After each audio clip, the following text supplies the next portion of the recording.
The double chimneys, I think, were the most dominant and fascinating architectural feature of this house. Those types of double chimneys at one gable end of a house was a common architectural feature in houses from the Tidewater area of Virginia. It created just this beautiful monolithic piece of masonry construction that was one of the main tipping points for doing this house.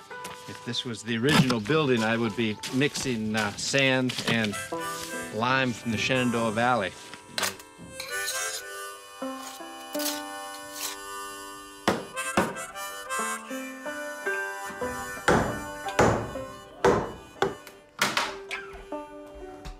These tiles, luckily, just came in last night from Amsterdam.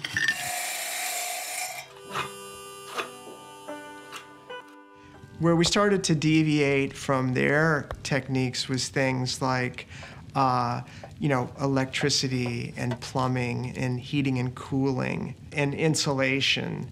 We intentionally kept all of the old paint on all the woodwork, and so you're surrounded by all of these materials that have aged beautifully. You know, the house sat empty and open to the elements for years and years, and so that created kind of a softness to all of the floors and the other features in the house.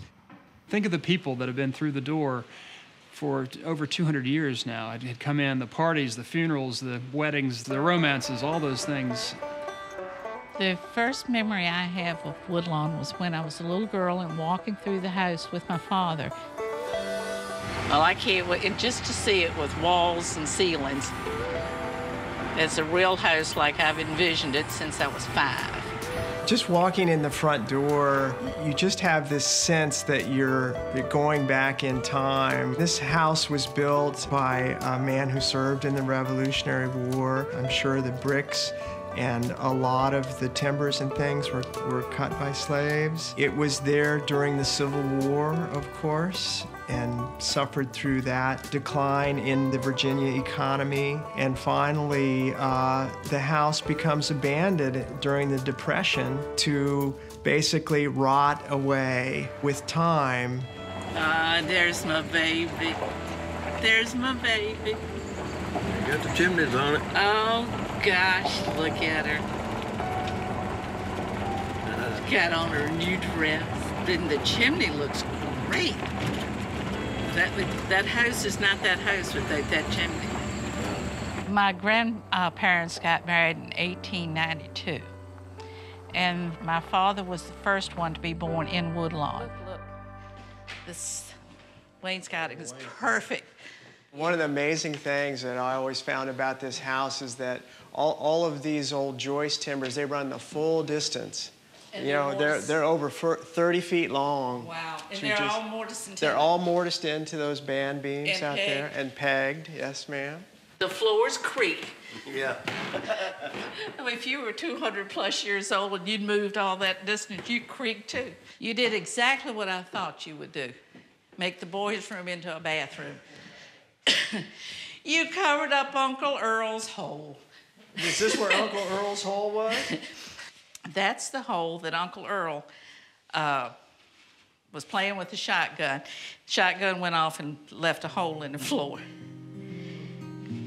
I think that the house is improved in the way it circulates, the way it lets the light come through all of these spaces. It was a struggle philosophically because of the fact that the house was intact as kind of a museum piece, if you will. We took a house that would have fallen down at some time in the near future. We put it back up, and this is still Woodlawn.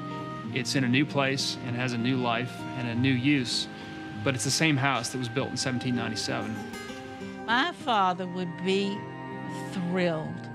He wouldn't believe it. If he were here, we probably wouldn't say anything. He would just take that big burly hand of his and wrap it around my little bitty hand, and I'd be a little girl, and we'd just stand here together and marvel that it's Woodlawn still here. and hopefully it'll be here for another 200 years. And someone 200 years from now can you know, have a laugh at how we lived in it, and hopefully it will last a lot longer than that. And I hope it lasts for generations and generations.